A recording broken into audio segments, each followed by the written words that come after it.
Shalom, peuple de Dieu, c'est bel et bien moi, votre serviteur, le serviteur du Seigneur Jésus-Christ, Percy Silim Sikou, le choix de Dieu. Je suis une fois de plus là pour partager avec vous cette vidéo dans laquelle je parlerai d'un autre sujet, que je peux aussi appeler un autre thème que je vais traiter, qui s'intitule « Le ministère de la femme ».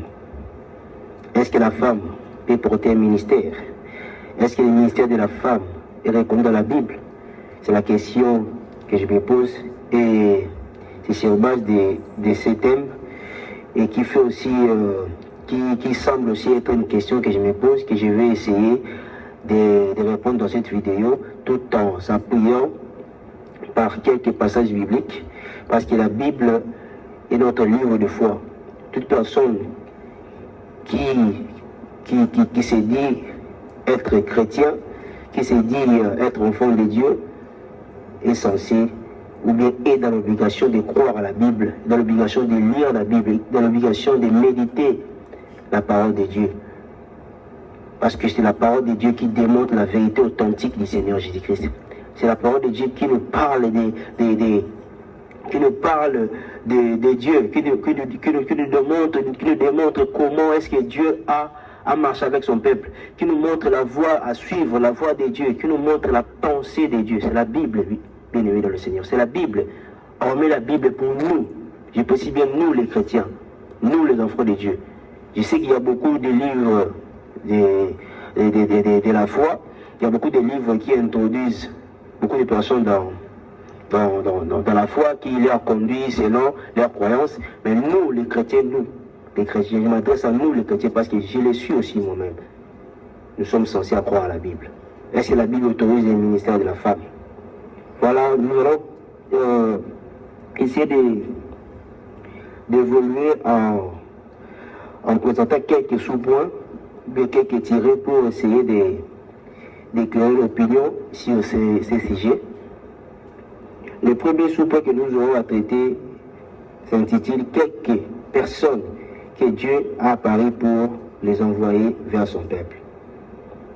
Nous pouvons commencer là où vous pouvez lire dans le livre de Genèse, chapitre 6, à partir du verset 13 au verset 22.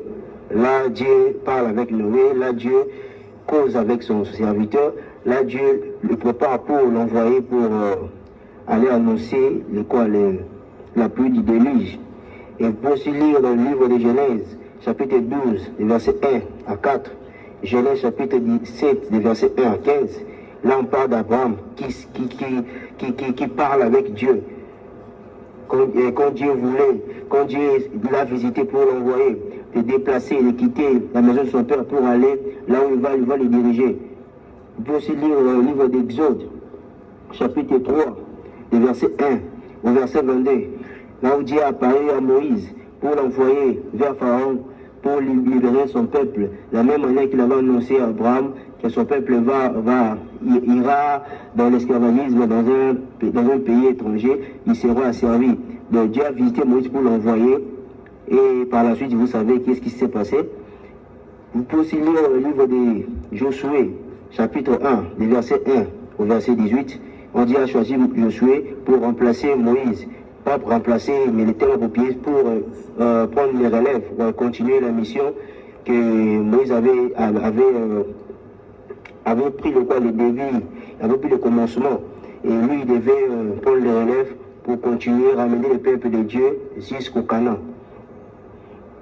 Et pour aussi lire dans le livre des Juges, chapitre 6, des versets 11 au verset 40, là on parle de Gédéon, comment Dieu l'a visité, il a même mangé, il a même préparé de quoi? Il préparait à manger pour l'ange du Seigneur, il a mangé avec lui, et puis l'ange du Seigneur lui a parlé, il a fait savoir tout ce qu'il devait faire.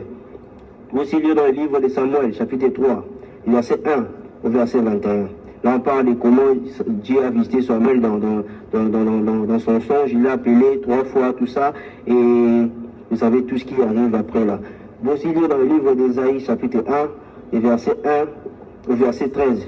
quand le Seigneur a parlé, qui peut marcher pour nous, qui enverrait, et Jérémie répondait, et Isaïe plutôt répondait, Isaïe répondait au Seigneur, donc il avait accepté d'aller représenter le Seigneur, d'aller parler de la part du Seigneur. Vous aussi lire dans le livre de Jérémie chapitre 1, à partir du verset 4 au verset 19, quand Jérémie conversait avec Dieu, et Dieu donnait les instructions, Dieu lui exhortait de ne pas avoir peur, il l'a envoyé pour aller porter son nom. Nous suivons dans le livre d'Osée, chapitre 1, les versets 1 à 9, Joël, chapitre 1, les versets 1 à 20, Amos, chapitre 7, les versets 1 à 17, Jonas, chapitre 1, les versets 1 à 16. J'ai pris quelques exemples, il y en a tant d'autres, mais j'ai pris quelques exemples pour essayer de nous éclairer, essayer de nous ouvrir les yeux, essayer d'éclairer le peuple de Dieu, essayer de ramener ceux qui se sont perdus, d'essayer de ramener notre conscience à la lumière de la parole de Dieu. Vous allez comprendre que de toutes ces manières-là, de toutes ces façons-là que Dieu s'est montré à ses serviteurs, parmi tant d'autres, nous avons cité que quelques serviteurs, il y en a beaucoup qui disent Dieu s'est apparu à eux pour leur envoyer, pour leur parler, pour leur donner des instructions fermes, de manière à ce qu'ils puissent aller exercer ces ministères-là. Chers bien-aimés dans le Seigneur, si par exemple vous savez une femme qui a aussi été appelée par Dieu de cette manière, vous pouvez me laisser un commentaire, vous pouvez me l'apprendre. Oui, me l'apprendre, mais en ce que je sache, je sais que personne ne trouvera une servante dont le Seigneur a visité de la même manière qu'il a fait à ses serviteurs. Nous évoluons, on constate que Jésus avait plusieurs serviteurs, chers bien le Seigneur. Jésus avait plusieurs serviteurs, y compris les femmes, mais aucune d'entre ces femmes n'a été envoyée, prêchée par Jésus-Christ. Aucune d'entre ces femmes n'a été envoyée, prêcher la parole par Jésus-Christ. Vous pouvez les lire dans le livre de Jean chapitre 6, Jean chapitre 6, du verset 66, du verset 66 au verset 71. Bien-aimés dans le Seigneur, vous allez comprendre que le Seigneur Jésus-Christ, lui-même, il est l'ordre. Il est l'ordre. Donc pour lequel quand Jésus vit en nous, c'est de l'ordre qui doit s'installer dans notre vie. Parce que lui-même, il n'a pas mené une vie de désordre. Même il est un Dieu de l'ordre. Même c'est un Dieu qui sait ordonner les choses. Il est un Dieu qui sait ordonner les choses. Il est un Dieu qui sait ordonner les choses. Donc pour laquelle, dans Jean chapitre 6, verset 66 au verset 71, vous allez comprendre que le Seigneur Jésus-Christ, pendant qu'il avait beaucoup de disciples, et que lorsqu'il mettait sa divinité à la première des choses, il mettait sa divinité avant toute chose, il s'est fait que beaucoup de disciples l'ont quitté. Ces disciples-là se sont retournés, ils ont quitté le Seigneur, mais le Seigneur était resté qu'avec ces 12-là. Il les a posé la question de savoir, vous aussi, qu'est-ce que vous attendez pour suivre ces gens-là. Mais Pierre a répondu au Seigneur, où irions-nous, puisque c'est toi qui détiens la parole de vie. Nous allons encore lire dans Matthieu chapitre 28. Et après que, si vous essayez de feuilleter, de lire dans Jean chapitre 6, jusqu'au Jean chapitre 6, verset 66, jusqu'au verset 70, vous allez comprendre que Jésus aussi a répondu, Jésus aussi il a parlé, il nous a dit que j'espère que c'est moi qui vous ai choisi. Vous les 12, il nous a posé la question de savoir, la question, que c'est pour le faire savoir que c'est lui qui les avait choisis. Donc, ils ne sont même pas restés là d'eux-mêmes. C'est l'Esprit du Seigneur qui déjà les préparait dans une mission. Le Seigneur déjà les avait pointés du doigt. Et ces gens-là, parmi ces gens-là, il n'y avait aucune femme. Il n'y avait aucune femme, chère bien-aimée. Vous lire dans Matthieu chapitre 28. Matthieu chapitre 28, verset 8 jusqu'au verset 10. Vous allez comprendre que lorsque Jésus-Christ était ressuscité, il a parlé aux 2 femmes, si je ne me trompe pas. Et le Seigneur a envoyé ces femmes-là d'aller informer, d'aller annoncer à ses frères qu'il est ressuscité. Et il les a précédés en Galilée. Chers bien-aimés, les femmes, ces femmes-là avaient juste de quoi? Avaient juste reçu du Seigneur l'ordre d'aller informer à ses frères, d'informer aux personnes concernées pour porter la vision, pour porter le ministère. Et ces femmes-là ont annoncé le message aux disciples. Les disciples se sont déplacés pour aller à la rencontre du Seigneur. C'est par là que le Seigneur, maintenant, si vous descendez au verset 28 du chapitre 28, là, à partir du plutôt au verset 16, à partir du verset 16 jusqu'au verset 20, le Seigneur les envoie maintenant dans les prêcher la bonne nouvelle à toute la création. Et baptisé au nom du Père, du Fils et du Saint-Esprit. Il a martelé sur une chose, d'apprendre à ces gens que vous allez enseigner, vous allez prêcher, d'observer tout ce que je vous ai prescrit. De ne rien supprimer. Il a envoyé ses 12 disciples. Il a envoyé ses 12 disciples. Il n'y avait aucune femme là. Les femmes étaient restées, le Seigneur a parlé qu'aux 12 disciples. Parce que ce sont eux qui étaient concernés. Même dans Marc chapitre 16, à partir du verset 14 jusqu'au verset 20, vous aussi comprendre qu'il a encore, on a répété, Marc aussi a témoigné de ces choses. Marc a répété ces choses qui se sont passées dans Matthieu chapitre 28. Le Seigneur a envoyé les 12 disciples pour aller prêcher la bonne nouvelle. À tous ceux qui vont croire et seront baptisés seront sauvés. Ceux qui ne vont pas croire, ne vont pas se faire baptiser seront condamnés. Et il les a dit qu'il est avec eux chaque jour jusqu'à la fin du monde. Ils ont encore dit qu'il est avec eux. Et la Bible témoigne aussi que le Seigneur travaille avec eux par les miracles et les prodiges. Le Seigneur travaille avec eux parce qu'ils étaient reconnus légalement par Dieu. Ils étaient reconnus légalement par le Seigneur. Ils étaient reconnus légalement par le Seigneur, cher peuple de Dieu. Plus tard, Jésus apparaît à Saul, bien dans le Seigneur, qui portait le nom, qui a porté les noms par la suite de Paul. Et il a choisi, Jésus a choisi Paul pour porter son nom devant les nations. Il était l'instrument choisi par Dieu.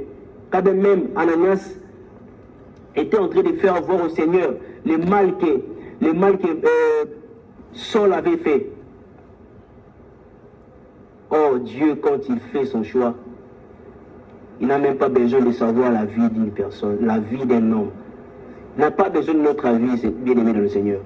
Dieu fait le choix dès le ventre de la mère, dès le ventre d'une femme. Dieu fait son choix. Comme il a témoigné au livre de Jérémie chapitre 1, partir du verset 5. Avant que tu puisses avoir naissance, Dieu nous connaissait. Il nous a consacré, il nous a établi prophète. Dieu connaît toutes choses. Et Dieu a tout établi. Et la Bible est une référence pour nous. On ne peut jamais faire quelque chose sans se référer dans la parole de Dieu. Tout ce que nous devons faire doit avoir fondement dans la Bible, bien-aimé. Si cela ne trouve pas fondement dans la Bible, c'est que c'est une doctrine démoniaque.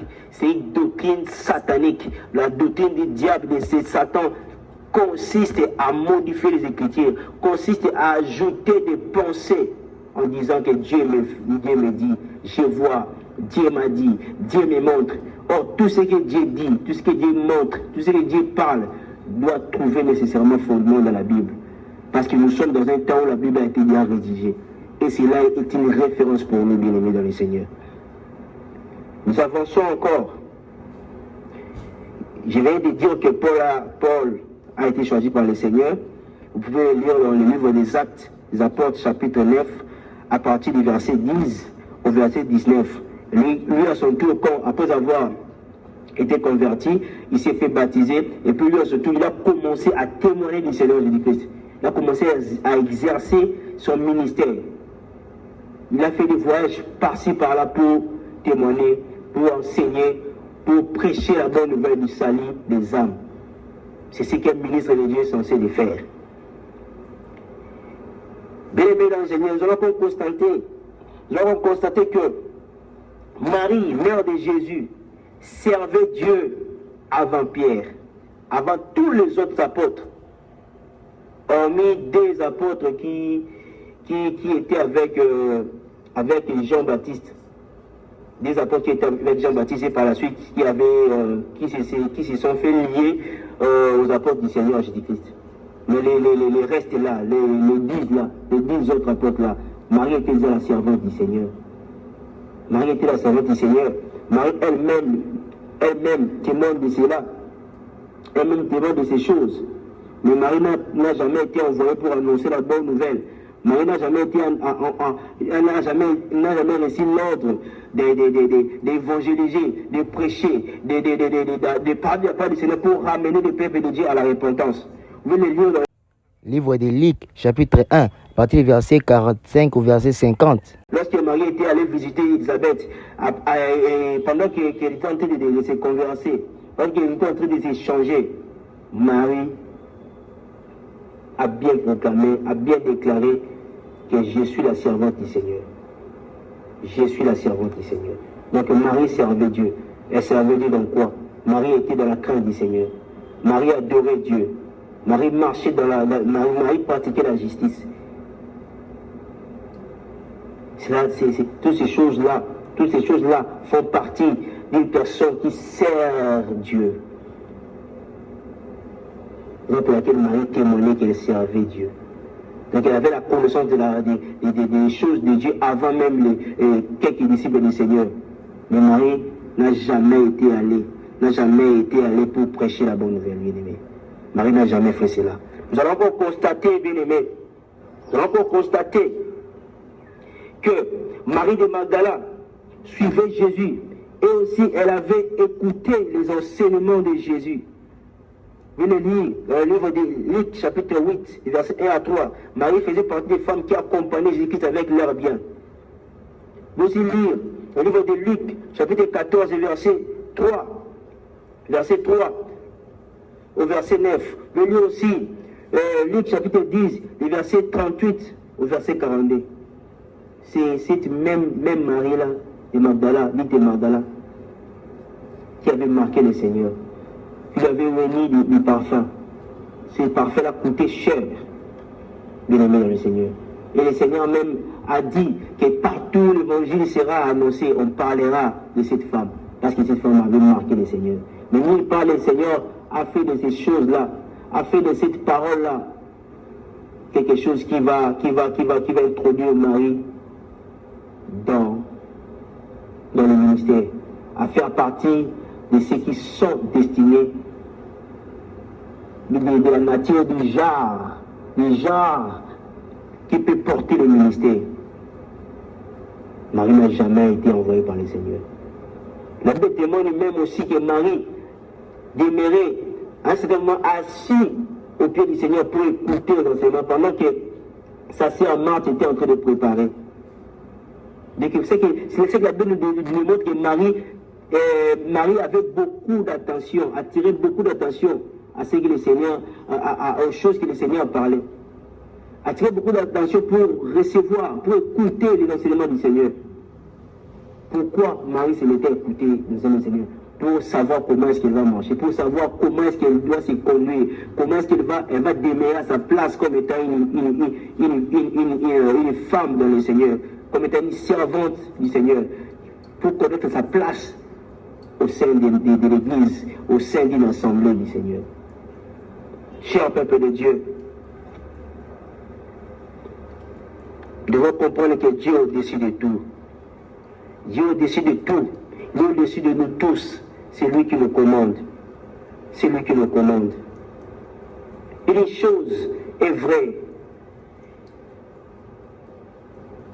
que Marie de Magdala était bien outillée pour remplacer Judas Iscariote.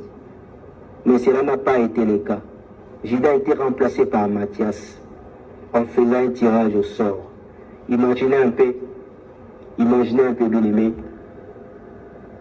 Judas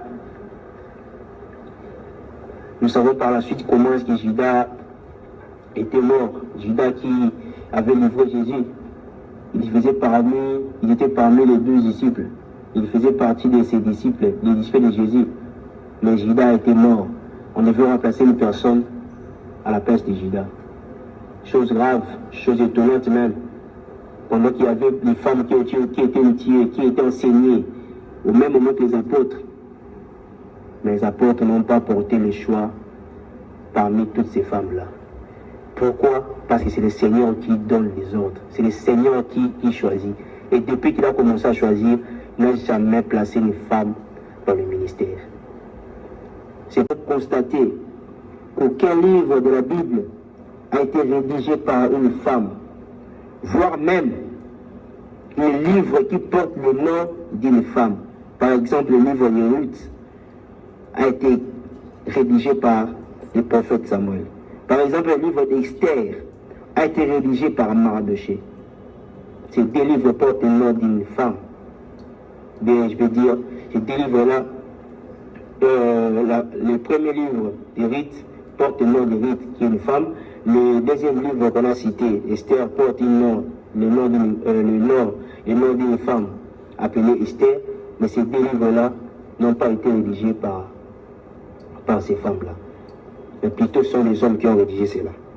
Et aucun livre dans la Bible a été rédigé par une femme. Si vous avez à me prouver le contraire, bien aimé, vous pouvez laisser un commentaire dans cette vidéo. On va essayer d'échanger, on va essayer de discuter. Mais je suis sûr et convaincu qu'il n'y a aucun livre qui a été rédigé par un homme, par une femme plutôt. On constate encore que dans la Bible, Dieu n'a pas choisi une femme pour diriger son peuple. En parlant de cela, j'ai fait allusion à partir du roi d'Israël, du premier roi d'Israël, Saül, jusqu'au dernier roi. Vous n'avez trouvé aucune femme qui a pris le dessus d'un peuple de Dieu. Par rapport aux époques, bien sûr. Nous avons encore constaté, bien aimé, que dans la Bible, la première personne avec qui Dieu a parlé de la Bible, c'était Adam. Et Adam, c'est un homme, vous le savez bien. Adam, c'est un homme. Adam était un homme. Donc Adam n'a jamais été une femme, bien aimé. Adam était un homme. Et la dernière personne que le Seigneur Jésus-Christ, le grand Dieu des cieux, c'est avec qui le Seigneur s'est adressé. Cette personne-là était toujours un homme. Si vous lisez bien la Bible, c'est un livre d'Apocalypse, chapitre 1er, que Dieu s'est adressé à Jean, l'apôtre, pour le faire voir, pour lui révéler les choses qui vont venir. Donc on comprend qu'au début jusqu'à la fin de la Bible, Dieu s'est adressé toujours à un homme, et à la fin, Dieu s'est adressé à un homme. Venez lire Genèse chapitre 2, verset 15 au verset 17, là où Dieu s'est adressé pour la première fois à un être humain, c'était un homme. Et vous aussi lire le livre d'Apocalypse chapitre 1er, du verset 1 à 3, Dieu, le Seigneur Jésus-Christ s'est adressé à son serviteur Jean pour le faire voir, pour lui donner la révélation des choses à venir. On constate encore que dans la Bible, les animaux de sacrifice étaient des animaux mâles et non des animaux femelles. Vous pouvez les lire, je donne juste un exemple, vous pouvez les lire dans le livre d'Exode, chapitre 12, à partir du verset 1 au verset 5, là où le Seigneur a donné des instructions, donné des recommandations à Moïse. Il essayait d'expliquer à Moïse, de lui donner des instructions, il lui parlait de la manière dont il devait se préparer pour la Pâque. Et il donnait quelques détails, le Seigneur est en train de donner des détails sur les animaux qu'il pouvait choisir pour comment dirais-je, pour immoler. Voilà, Dieu a présenté des types d'animaux dans ces passages-là. Cher bien-aimé le Seigneur, nous avons encore constaté que les personnes qui faisaient les services de sacrifice d'animaux pour les holocaustes dans la Bible étaient des hommes. Et ces hommes-là étaient appelés sacrificateurs et non sacrificatrices. On n'a jamais parlé de sacrificatrices. Donc ceux qui se présentaient pour offrir des holocaustes à Dieu étaient des sacrificateurs. Étaient des sacrificateurs. Nous allons comprendre que même le Seigneur Jésus-Christ s'est fait appeler sacrificateur. Vous pouvez le lire au livre d'Hébreux chapitre 7, à partir du verset 14 au verset 21. Donc lui-même étant un homme, lui-même étant un Dieu, il s'est fait aussi appeler sacrificateur. Ça ne veut pas dire que le Seigneur déconsidère les femmes. Non, bien aimé le Seigneur. Vous devez comprendre ces choses. Je suis en train de vous citer ces choses pour que vous puissiez retourner à la parole, pour que vous puissiez vous orienter dans tout ce qui est écrit et non de vous orienter dans ce que vous entendez des hommes, dans ce que vous entendez dans vos pensées. Vous devez essayer de vérifier ces pensées-là, de vérifier si ces pensées-là sont fondées dans la Bible, chers bien-aimés de nos Seigneur. On constate aussi que dans la Bible, les successeurs ou de ceux qui avaient pris les relèves de beaucoup d'hommes de Dieu dans la Bible étaient que les hommes. Voire même les personnes qui étaient les plus proches des hommes de Dieu étaient des hommes qui parfois dormaient avec eux, qui parfois mangeaient avec eux, qui parfois restaient, parlaient des choses intimes, qui recevaient des instructions personnelles. C'était des hommes. Par exemple, Josué, qui avait pris les relèves après Moïse. Par exemple, Élisée qui avait pris les relèves après Élie le Tishbite. Par exemple, Samuel qui avait pris les relèves après Élie le sacrificateur. Par exemple, Nathan qui avait pris les relèves après Samuel. Le Seigneur Jésus-Christ lui-même, le grand Dieu des cieux, avait légué le pouvoir à ses disciples d'aller partout pour annoncer la bonne nouvelle. Et aussi, vous le savez bien, il dormait avec ses disciples, il les enseignait. Il a même fait voir à deux de ses disciples, Jean et Jacques, je ne me trompe pas. Ou bien c'était trois, Jean-Jacques et Pierre. Pendant qu'ils priaient, et à un certain moment-là, Jésus-Christ s'est transfiguré. Vous voyez, bien aimé, il s'est mis à échanger avec Moïse et ses disciples. Parmi les 12 disciples, il y avait 3 disciples qui avaient vu ces choses. Parmi cela, le Seigneur passait beaucoup de temps à échanger avec ses disciples, voire même à les expliquer les paraboles qui étaient beaucoup plus compliquées, qui étaient voilées pour le peuple. Mais devant ses serviteurs, il dévoilait ces choses. Parce que ce sont eux qui étaient préparés. Il faisait qu'ils préparaient ses disciples pour aller plus tard annoncer la bonne nouvelle. Et ces gens-là étaient des hommes. Les sous-tirés que nous allons essayer de parler dans cette nouvelle partie, donc je peux dire le premier sous-point, s'intitule « Pour ce qui concerne les femmes prophétesses ». Nous prenons quelques exemples de femmes prophétesses. Donc on parle de ce qui concerne les femmes prophétesses dans cette vidéo, ce qui complète les 2 autres vidéos précédentes. Voilà. Après que Dieu a donné la victoire aux enfants d'Israël sur les Égyptiens, vous pouvez le lire dans le livre d'Exode, chapitre 14. Dans l'Exode chapitre 14, du verset 1er jusqu'en bas là, on parle de la victoire, tout ça, comment est-ce que Dieu les a délivrés. Par la suite, dans le livre d'Exode chapitre 15, à partir du verset 20 au verset 21, la Bible nous parle d'une certaine prophétesse, Marie, sœur d'Aaron. cette prophétesse-là, bien-aimée dans le Seigneur, elle avait rassemblé des femmes. Elle était en train d'adorer Dieu ensemble avec les femmes. Mais on l'appelle la prophétesse. On comprend que cette femme-là était digne d'être appelée prophétesse parce que, hormis cela, il y avait en elle un don de prophétie que le Seigneur avait placé. Voilà. On peut continuer. On constate encore dans la Bible, on nous parle d'une prophétesse Déborah, femme de Lapidote. Cette femme, cette prophétesse Déborah, dans le même livre des Juges,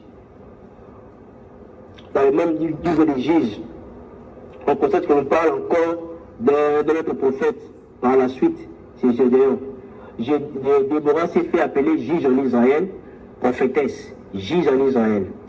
Gédéon aussi s'est fait appeler prophète, juge aussi en Israël. Vous comprenez déjà la coïncidence qui se démontre entre ces deux personnes. Donc je vais essayer de vous expliquer, je vais essayer de vous éclairer des choses que le Seigneur m'a éclairées, des choses que le Seigneur m'a enseignées, des choses que le Seigneur m'a révélées dans sa parole. Parce que la parole de Dieu, on ne peut pas trouver la révélation en dehors de la Bible, bien aimé. La Bible est claire, la Bible se révèle. La Bible, il y a tout dans la Bible, je peux dire. Il y a tout dans la Bible, bien aimé, le Seigneur.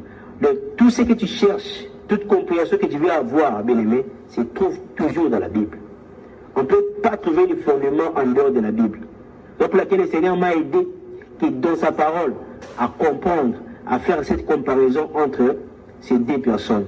Et de savoir, en parlant, en appelant Déborah la prophétesse, juge en Israël, en appelant Gédéon, prophète, juge en Israël, je veux dire, quelle est cette personne qui portait le ministère parmi ces deux-là? Qui portait le ministère parmi ces deux personnes? Nous allons essayer de les comprendre.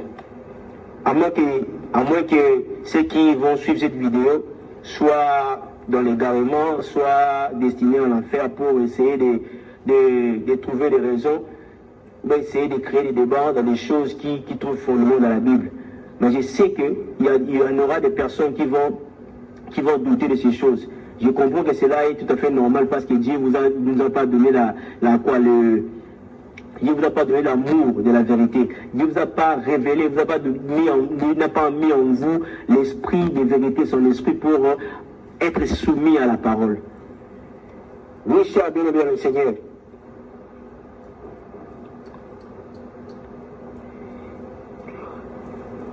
Si vous essayez de lire l'histoire de Déborah, la prophétesse, dans le livre des Juges, chapitre 4, jusqu'au chapitre 5, il y a deux chapitres là qui parlent de Déborah, la prophétesse. Et si vous essayez de comparer l'histoire de Déborah à celle de Gédéon, qui commence dans le livre des Juges, chapitre 6, jusqu'au chapitre 8, vous constaterez que Déborah la prophétesse était appelée prophétesse parce qu'elle avait un don de prophétie. Et aussi Dieu l'avait utilisé juste pour faire savoir à Barak, fils d'Abi Noam, de Kedesh, Nephtali, comment il va procéder pour exterminer Jabin, roi de Canaan. Parce que les enfants d'Israël crièrent. Les enfants d'Israël étaient en train de crier, étaient en train de pousser des cris. Cela veut dire qu'ils avaient prié à l'Éternel. Et c'était l'Éternel lui-même qui les avait livrés. Ils avaient vendu aux mains de Jabin, le roi de Canaan. Et les enfants d'Israël étaient en train de chercher, étaient en train de prier Dieu, et demander que Dieu puisse les délivrer. Contrairement à Gédéon, qui avait échangé. Oh, Gédéon, d'abord vous allez constater que non, Gédéon, on parle de la vie de Gédéon à partir dans le livre des Juges, à partir des chapitres 6 au chapitre 8. Contrairement à Déborah la prophétesse, Vous allez essayer de lire Juge, chapitre 4. C'est dans le chapitre 4 que Déborah, la prophétesse, a réussi la parole de connaissance, a réussi le message pour faire voir à Barak comment est-ce qu'il va procéder pour avoir la victoire. Cela est juste. Dieu peut utiliser n'importe qui pour avoir un message, pour avoir une vision, pour avoir une révélation. Cela n'a rien à voir avec le ministère chez la bien-aimée dans le Seigneur. Et c'est dans le chapitre 4 qu'on a essayé de parler de ça. Dans le chapitre 5, Déborah la prophétesse se met à louer Dieu avec Barak, à chanter, à louer Dieu. C'est ça ce qu'on appelle le ministère. C'est ça ce qu'on appelle le ministère. Est-ce que c'est ça ce qu'on appelle le ministère? Contrairement à Gédéon, vous allez comprendre que Gédéon a échangé avec Dieu. Gédéon a préparé, il a mangé avec le Seigneur. Il a été envoyé par Dieu pour renverser la tête de Baal qui était à son père. Gédéon a même donné des conditions à Dieu pour s'assurer que Dieu va délivrer Israël par sa main devant Mania, Amalek et les fils d'Orion. Le ministre de Dieu, il devient au même moment ami de Dieu. Il change avec son père, il change avec son maître, il change avec Dieu. Il cherche à avoir des éclaircissements sur les choses qu'il aura accompli, donc qu'il aura à faire. C'est ce que Gédéon a fait. C'est pour cela qu'on a pris beaucoup de temps à parler de ce que les exploits que Gédéon a fait par rapport à Déborah la prophétesse. Chers bien-aimés dans le Seigneur, la Bible nous parle aussi de la prophétesse Hulda, femme de Shalom, dans le livre de 2 Rois, chapitre 22, à partir du verset 14 au verset 20, qui avait reçu des paroles de connaissance de la part de l'Éternel à propos de ce que le roi Josias avait entendu des paroles du livre de la loi. Elle voulait savoir la pensée de Dieu. Elle voulait écouter le Seigneur. Et à cette époque-là, il y avait une femme qui craignait Dieu. Et le Seigneur a jugé bon de lui donner la parole de connaissance pour parler au roi.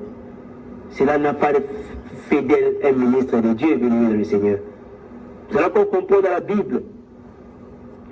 On nous parle aussi de la prophétesse Noadia, dont Néhémie a fait mention dans sa prière.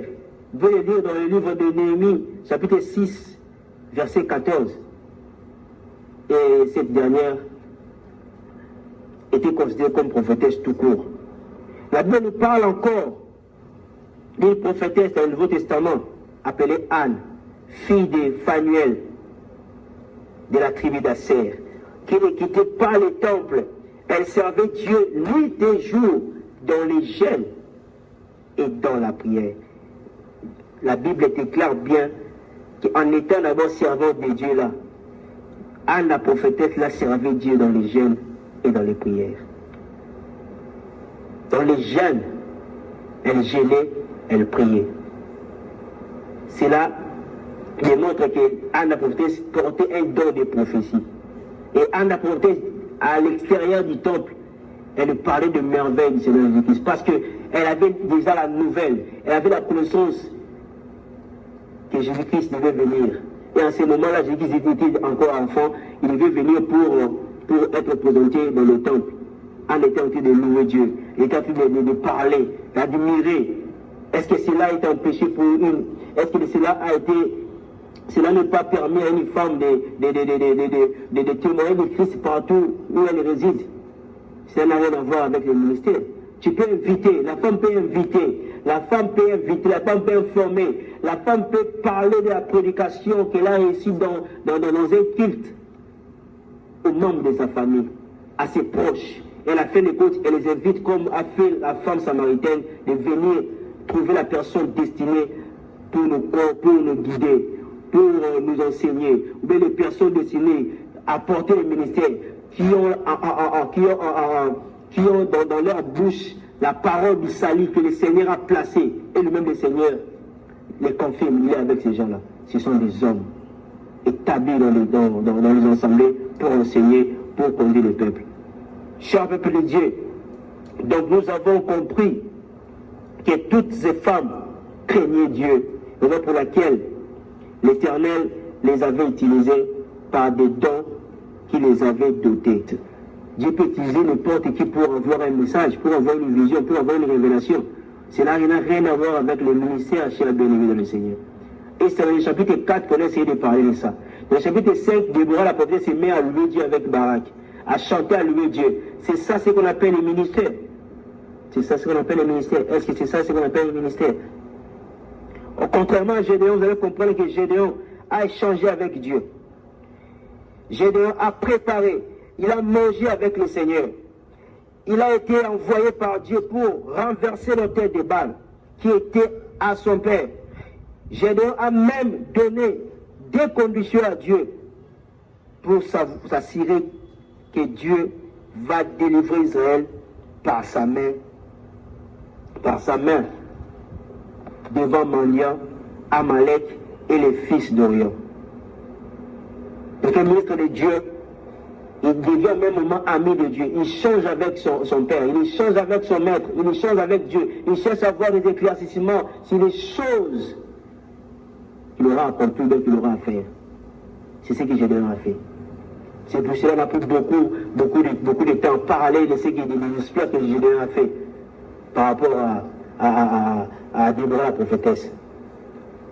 Chers bien-aimés dans le Seigneur, la Bible nous parle aussi de la prophétesse Hulda, femme de Shalom, dans le livre de 2 Rois, chapitre 22, à partir du verset 14 au verset 20, qui avait reçu des paroles de connaissance de la part de l'Éternel à propos de ce que le roi Josias avait entendu des paroles du livre de la loi. Elle voulait savoir la pensée de Dieu. Elle voulait écouter le Seigneur. Et à cette époque-là, il y avait une femme qui craignait Dieu. Et le Seigneur a jugé bon de lui donner la parole de connaissance pour parler au roi. Cela n'a pas fait d'elle un ministre de Dieu venu dans le Seigneur. C'est là qu'on comprend dans la Bible. On nous parle aussi de la prophétesse Noadia, dont Néhémie a fait mention dans sa prière. Vous pouvez le lire dans le livre de Néhémie, chapitre 6, verset 14. Et cette dernière était considérée comme prophétesse tout court. La Bible nous parle encore d'une prophétesse dans le Nouveau Testament, appelée Anne, fille de Phanuel, de la tribu d'Asser, qui ne quittait pas le temple. Elle servait Dieu nuit et jour dans les jeûnes et dans la prière. La Bible déclare bien qu'en étant d'abord servante de Dieu là, Anne la prophétesse là servait Dieu dans les jeûnes et dans les prières. Dans les jeûnes, elle jeûnait, elle priait. Cela démontre que Anne la prophétesse portait un don de prophétie. Et Anne la prophétesse, à l'extérieur du temple, elle parlait de merveilles du Seigneur Jésus-Christ. Parce qu'elle avait déjà la nouvelle, elle avait la connaissance que Jésus-Christ devait venir. Et en ce moment-là, Jésus-Christ était encore enfant, il devait venir pour être présenté dans le temple. Anne était en train de louer Dieu, elle était en train de parler, d'admirer. Est-ce que cela est un péché pour une? Est-ce que cela n'est pas permis à une femme de témoigner de Christ partout où elle réside? Ça n'a rien à voir avec le ministère. Tu peux inviter, la femme peut inviter, la femme peut informer, la femme peut parler de la prédication qu'elle a reçue dans un culte aux membres de sa famille, à ses proches. Elle a fait les côtes, elle les invite comme a fait la femme samaritaine de venir trouver la personne destinée pour nous guider, pour nous enseigner, ou bien les personnes destinées à porter le ministère, qui ont dans leur bouche la parole du salut que le Seigneur a placée, et lui-même le Seigneur les confirme, il est avec ces gens-là. Ce sont des hommes établis dans les assemblées pour enseigner, pour conduire le peuple. Cher peuple de Dieu, donc nous avons compris que toutes ces femmes craignaient Dieu, raison pour laquelle l'Éternel les avait utilisées par des dons qui les avaient dotés. Les instructions du Seigneur sur l'exercice du ministère de la femme dans les assemblées. quelles sont les instructions que le Seigneur, le maître de toutes choses, a données pour l'exercice du ministère de la femme. Parce que si une femme doit avoir le droit d'enseigner là où il y a les hommes, et là où il y a les hommes et les femmes, là où les deux catégories de personnes se sont rassemblées, là où on constate que c'est une assemblée des hommes et des femmes, est-ce que les femmes ont le droit de se mettre pour prêcher, pour enseigner? On parle que de ces choses-là, on ne parle pas de chanter. Parce qu'il y a des personnes qui comprennent mal les choses. On parle d'enseigner. Est-ce que le Seigneur a permis ces choses? D'avoir la parole de Dieu dans sa bouche là. De prendre la Bible là, de se mettre devant l'endroit approprié, de se mettre devant la chair, de se mettre dans un temple, de se mettre dans une assemblée pour prêcher. Est-ce que cela déjà a eu lieu dans la Bible? C'est ça la question que nous devons nous poser. Parce qu'aucun serviteur de Dieu peut dire le contraire de ce que le Seigneur a dit. Comment est-ce qu'on peut être le serviteur d'une personne et de ne pas respecter ce que le Seigneur a dit? C'est pour laquelle nous allons essayer de voir quelles sont les instructions que le Seigneur a données par rapport à l'exercice du ministère de la femme. Et si cela est biblique, et si le Seigneur a interdit à la femme de prêcher, de porter le ministère, quel est ce serviteur-là dit de Dieu peut s'élever pour consacrer une femme, pour proclamer une femme, pour que la femme puisse porter un ministère parmi les 5 ministères? C'est par l'ordre de qui? Nous allons voir si le Seigneur autorise ces choses. Nous allons lire dans le livre de 1 Corinthiens. 1 Corinthiens chapitre 14, bien le Seigneur.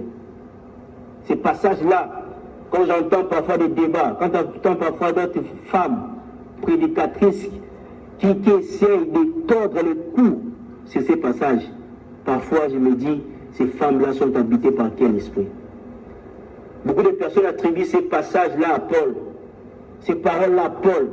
Et je me demande la question, c'est la question que je vous demande maintenant là. Par qui Dieu avait donné le quoi, le 10 commandements? Ne soit que c'est par Moïse.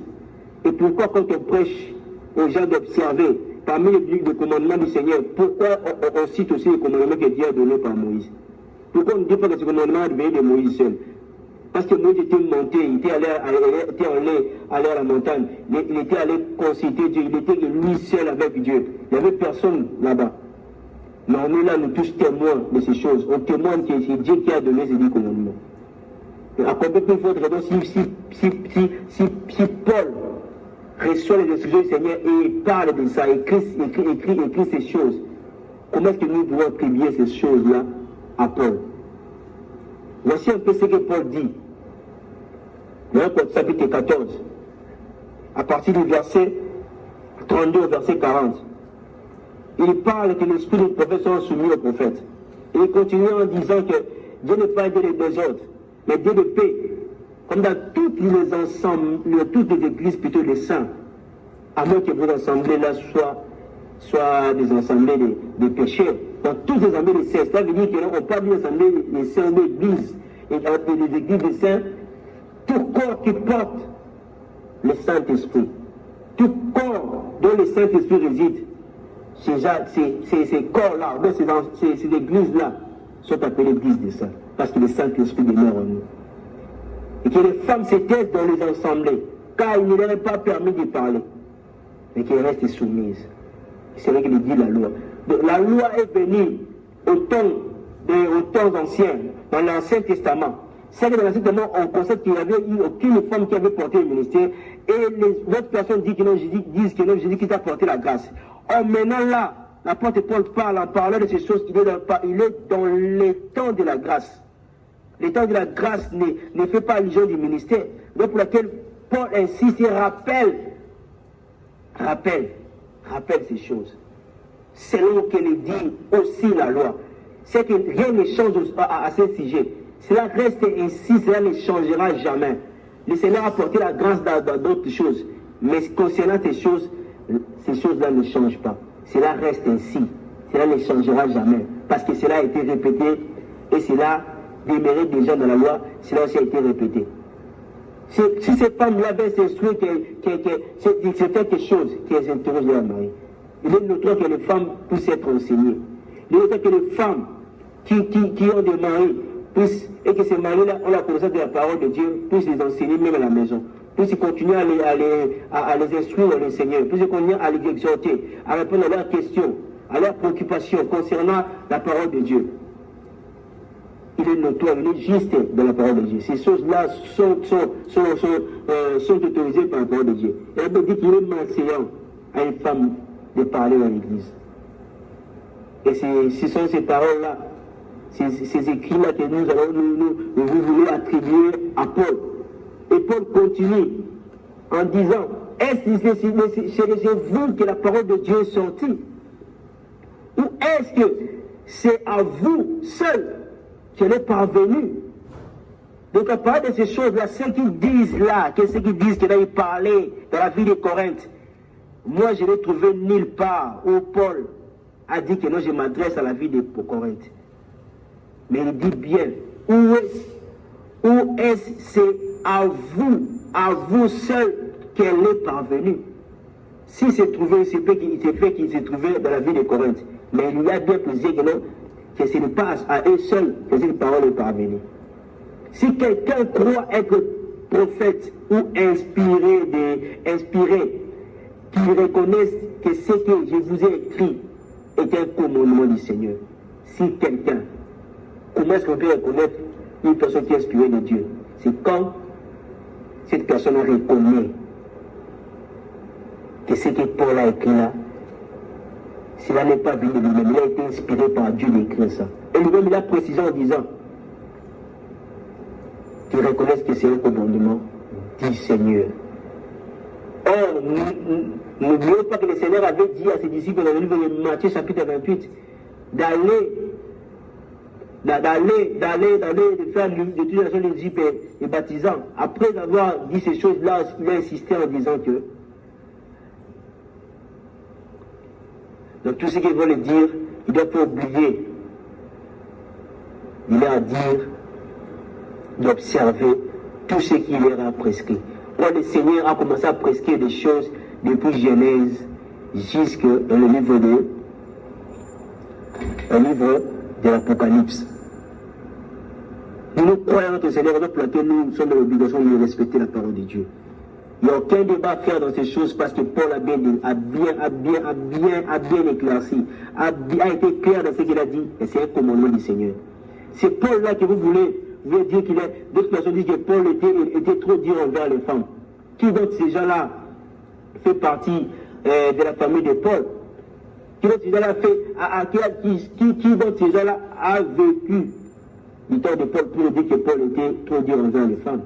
Non, ces gens-là savent les esprits, l'esprit qui les anime à dire ces choses. Ce n'est pas normal, ce n'est pas juste quelqu'un qui est clair comme ça, quelqu'un qui a reçu un ordre du Seigneur pour parler, pour essayer de mettre de l'ordre dans l'église. Et il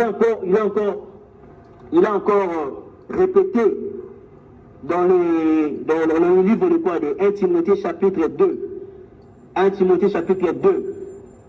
De les lire, 1 Timothée chapitre 2, à partir du verset 9 au verset 14.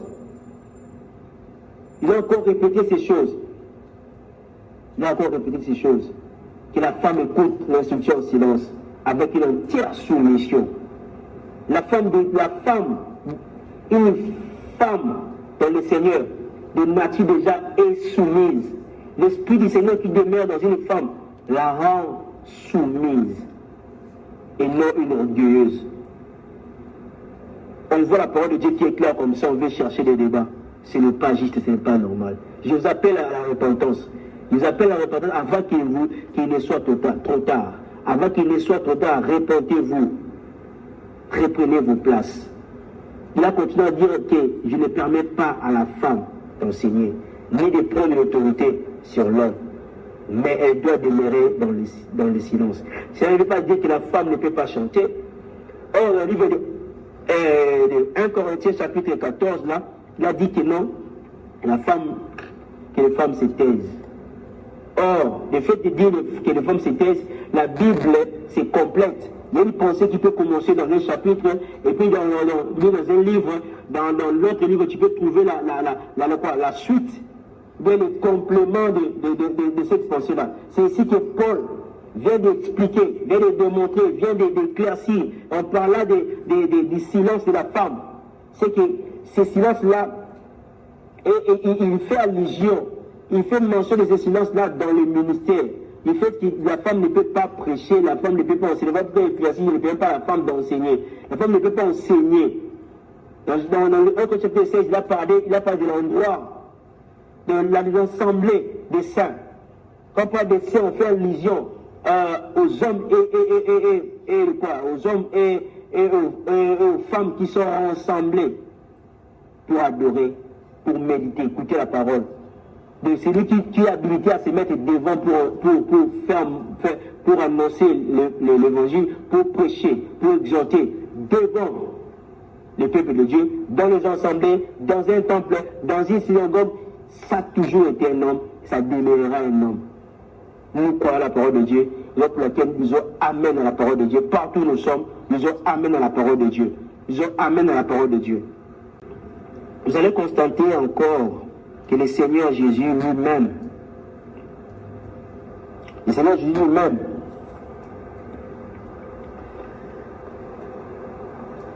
a martelé ces choses. Le Seigneur a martelé ces choses. Dans le livre d'Apocalypse, chapitre 2, Apocalypse chapitre 2, du verset 18 au verset 29. Là, le Seigneur révèle, le Seigneur parle à son serviteur, Jean l'apôtre qui était parmi les 12 disciples. Quand il dit, écrit à l'ange de l'église de Thyatire. Mais ce qui nous attire, c'est quoi? Dans le verset 20. Mais ce que j'ai contre toi, c'est que tu laisses la femme Jézabel qui se dit prophétesse. De cette femme-là, c'est elle-même qui se proclame prophétesse. Or, parler de prophétesse, ça fait allusion de l'exemple d'un ministère qu'on essaie de lever là. Parce que dans le ministère, on a 5 ministères, mais s'il existe un symbole. Cette femme-là, c'est fait prophétesse. C'est d'elle-même. Ou bien par le groupe d'un serviteur de Dieu. On proclame à cette femme-là, prophétesse. Enseigner et séduire mes serviteurs pour qu'ils se livrent à l'impudicité et qu'ils mangent des viandes sacrifiées aux idoles. Je l'ai laissé, mais je lui ai donné du temps, afin qu'elle se repentit, et elle ne veut pas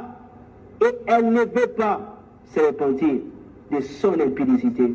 Voici, je vais la jeter sur un lit et envoyer une grande tribulation à ceux qui commettent l'adultère avec elle, à moins qu'ils ne se répandent, à moins qu'ils ne se répandent de leurs œuvres. Je ferai mourir de mort ses enfants. Et toutes les églises connaîtront que je suis celui qui sonde les reins et les cœurs. Et je vous rendrai à chacun selon vos œuvres. Chers bien-aimés dans le Seigneur, à qui devons-nous obéir? Si vous vous mettez comment dirais-je, pas à gronder Paul, mais à le taquiner, à dire beaucoup de choses sur lui, il était dire envers les femmes toutes ces choses-là, patati patata, tout ce que vous rencontrez là. Mais non.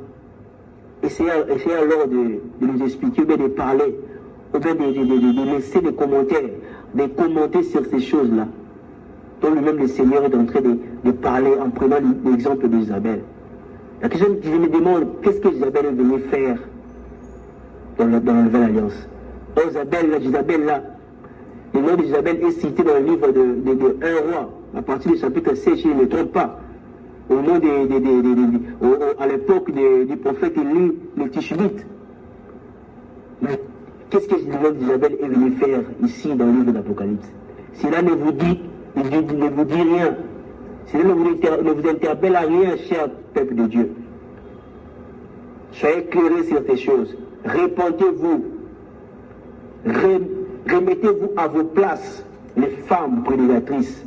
Remettez-vous à vos places. Le Seigneur lui-même, il parle ici. Il parle ici. Il est contre ces choses.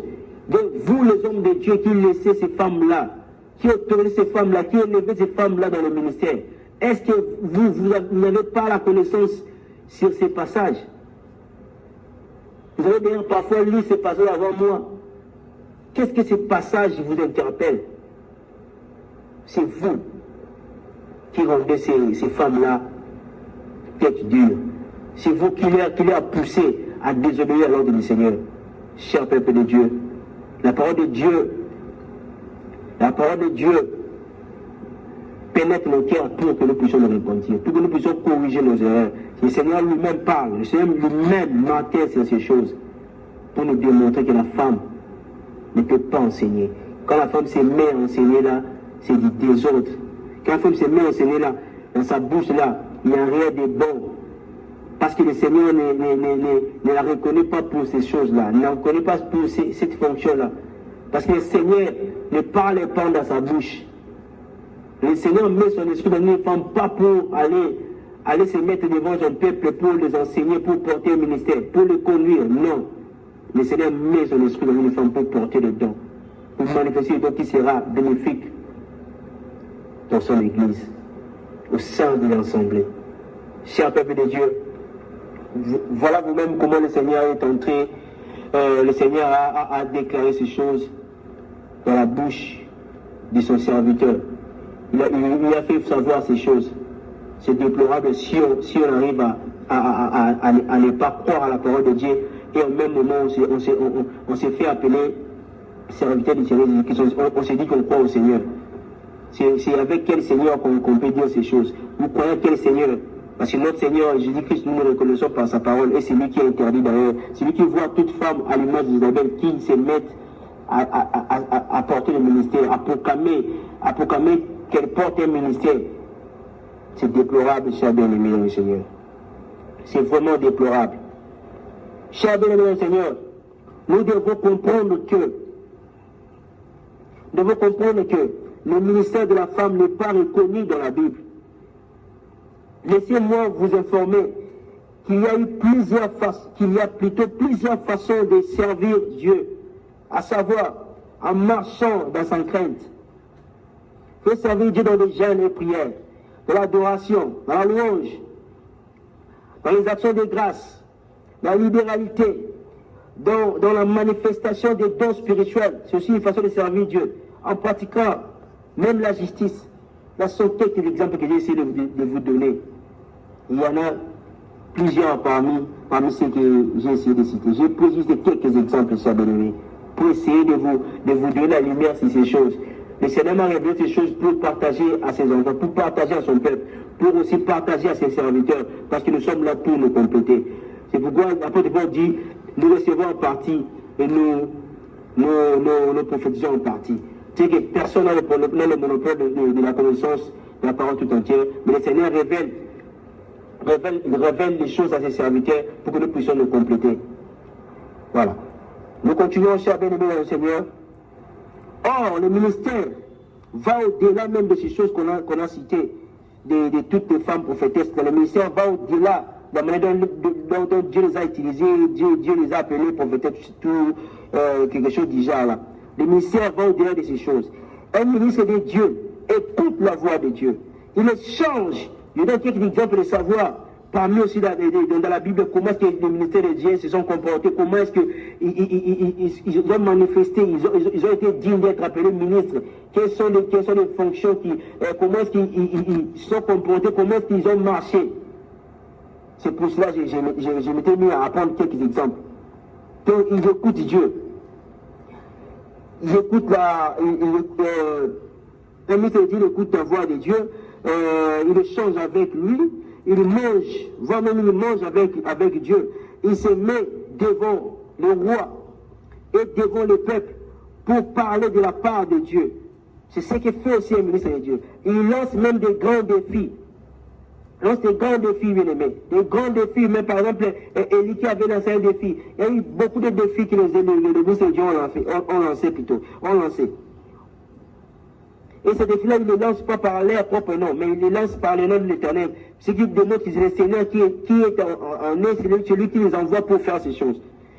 Il les ramène, je peux dire, il rapproche le peuple de Dieu, qui était loin du Seigneur. Il les amène à la repentance. Il se met même aussi à juger ce peuple-là, selon la parole de Dieu, en se référant à la parole de Dieu.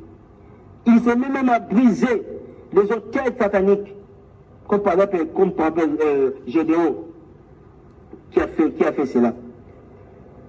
Il défie même les rois de leur époque. Il refuse même parfois de se prosterner devant le roi. Comme par exemple Daniel l'a fait. Il porte en lui la parole de la vie éternelle. Parce que le Seigneur les reconnaît pour ce travail. Et aussi, il accomplit et il accompagne plutôt. Le Seigneur lui-même l'accompagne. Cher peuple de Dieu, nous devons comprendre ces choses. Nous devons comprendre ces choses. Nous devons comprendre ces choses. Le Seigneur ne peut jamais faire quelque chose au hasard. Le Seigneur ne peut jamais faire quelque chose par le désordre, ou bien dans le désordre, parce que lui-même il est un Dieu de l'ordre. Il est un Dieu de l'ordre, cher bien-aimé dans le Seigneur. Toutes les femmes qui se font égales aux hommes sont les filles du diable. C'est Dieu qui a parlé. C'est Dieu qui a placé l'homme au-dessus de la femme. Ce n'est pas l'homme qui s'est dit un bon matin que je suis au-dessus de la femme, mais c'est Dieu qui est le maître de tout. C'est lui qui a planifié ces choses. C'est lui qui a placé l'homme au-dessus de la femme. C'est Dieu qui a placé l'homme au-dessus de la femme. C'est Dieu qui a fait ces choses, bien-aimés. Vous allez de lire dans le livre de Genèse chapitre 3, verset 16, quand Dieu mettait la femme dans la dépendance de l'homme. Ses désirs seront portés sur ton mari et il dominera sur toi, tout ça. Vous allez lire ça dans le livre de 1 Corinthiens chapitre 11, verset 3. On proclame que Jésus-Christ est le chef de l'homme, l'homme est le chef de la femme.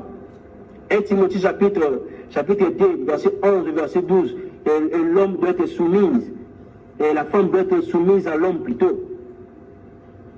Et elle doit aussi écouter les instructions avec une entière soumission. Donc on comprend que s'il y a des femmes qui veulent s'opposer à ces choses bien-aimées dans le Seigneur, ces femmes-là ne s'opposent pas à nous, mais elles s'opposent à Dieu. Or, c'est Dieu qui va juger le monde. Est-ce que vous serez capable de s'opposer à Dieu devant son jugement? La Bible dit même que l'homme ne même pas le mettre sur son souffle, de son souffle pour le retenir. Comment est-ce que tu n'es même pas capable de retenir ton souffle, de prolonger tes jours sur la terre? Tu ne connais même pas le jour où tu vas mourir, tu vas quitter cette terre des hommes. À combien de fois tu peux t'impliquer, tu peux plutôt répliquer, tu peux t'opposer à l'ordre du Seigneur, à ce que le Seigneur a établi. Cela est déplorable, cher bien-aimé dans le Seigneur. Il n'existe aucun ministère qui est au genre féminin. On cite les 5 ministères dans le livre d'Éphésiens chapitre 4, à partir du verset 11 au verset 12. Vous trouverez aucun ministère qui est au genre féminin. Ça n'existe pas. Donc, on comprend que lorsqu'on parle de prophétesse, on fait allusion au don spirituel que le Saint-Esprit fait manifester dans un homme, dans une femme. Le Saint-Esprit fait manifester dans un homme ou dans une femme. Donc ces deux personnes peuvent avoir ces dons-là. Et c'est cela. Et cela n'a rien à voir avec les ministères prophétiques réservés à l'homme seul. À l'homme seul. À l'homme seul, bien-aimé. On peut aussi constater la prophétie que Joël le prophète Joël avait donné, avait annoncé. Venez lire dans le livre de Joël, chapitre 2, à partir du verset 28, verset 32. Cette prophétie s'accomplit. Et Pierre l'a même déclaré dans le livre des Actes des Apôtres, chapitre 2, à partir du verset 1 au verset 21. Mais aucune des femmes parmi ceux qui avaient écouté les enseignements du Seigneur, qui avaient reçu les enseignements du Seigneur, est allée pour annoncer la bonne nouvelle, pour prêcher, annoncer la bonne nouvelle du salut, pour que les gens puissent avoir la vie éternelle. Quand même ces femmes avaient reçu le Saint-Esprit demeurait dans leur corps. Et personne d'autre, ces femmes, a prêché la bonne nouvelle. Vous devez comprendre qu'en parlant des dons, en parlant de quoi? Des prophétesses, on fait mention, on fait allusion des dons spirituels. Donc, vous allez constater que non, vous allez constater qu'il y a des hommes qui manifestent ces dons-là pendant qu'on est en train de prier. Le Seigneur parle, il y a les dons qui se manifestent. Le Seigneur parle il peut parler même par des hommes, il peut aussi parler par des femmes. Mais la Bible fait mention, nous révèle, c'est par la lumière de la parole qu'on comprend qu'en parlant des prophétesses là, prophètes, ça n'a rien à voir avec le ministère, mais on fait allusion des dons qu'on peut trouver à la fois à une femme et aussi à la fois à un homme.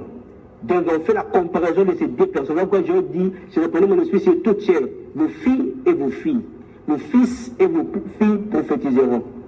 Prophétiseront, ce n'est pas le ministère prophétique, mais plutôt c'est le don. Parce que c'est par la manifestation de ces choses qu'on comprend à distinguer le don spirituel à un ministère prophétique. Donc comprenez que ces femmes-là avaient les dons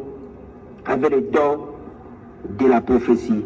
Et la Bible nous a permis de comprendre ces choses par l'aide du Seigneur qui nous a révélé ces choses. Cher peuple de Dieu, vous devez encore savoir que nulle part de la Bible, on a mentionné un être céleste qui porte le nom du genre féminin. Les anges, les démons, Satan, Dieu lui-même, Jésus, le Saint-Esprit, archange, chérubin, toutes sortes de noms qu'on connaît là, il n'y a aucun nom qui est au genre féminin. Ça ne veut pas dire que moi-même, en parlant de ces choses, je déteste les femmes, j'ai du mépris envers les femmes. Non, j'adore les femmes, j'aime les femmes. C'est d'ailleurs une femme qui m'a mis au monde. J'aime les femmes, j'ai des sœurs. J'aime les femmes, mais j'aime plutôt les femmes qui ne sont pas orgueilleuses, les femmes qui sont soumises à la parole de Dieu. Quand la parole de Dieu est claire sur certaines choses, on doit dire Amen. On doit dire oui et Amen. On doit croire à ces choses. On doit croire à ces choses. Et non faire un débat sur des choses qui sont claires.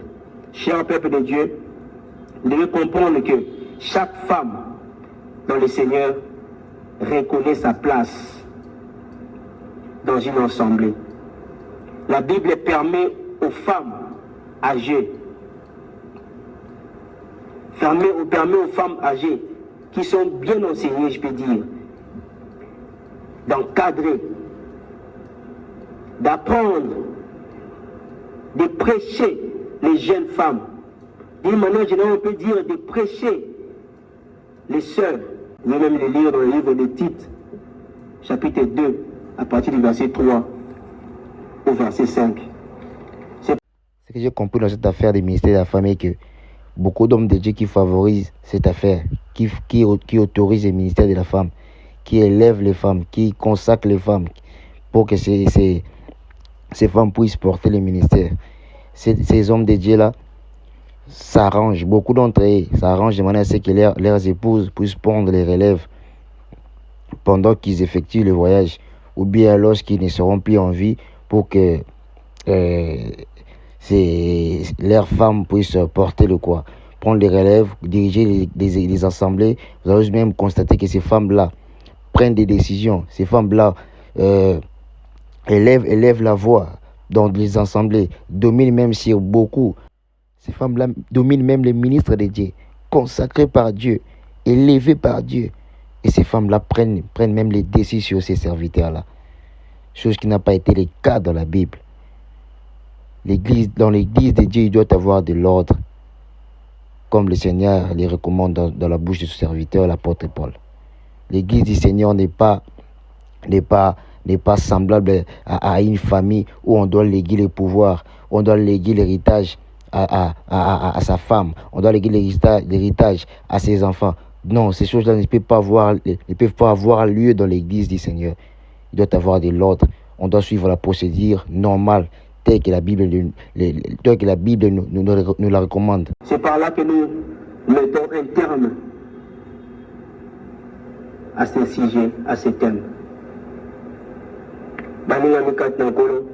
J'ai pris beaucoup de temps.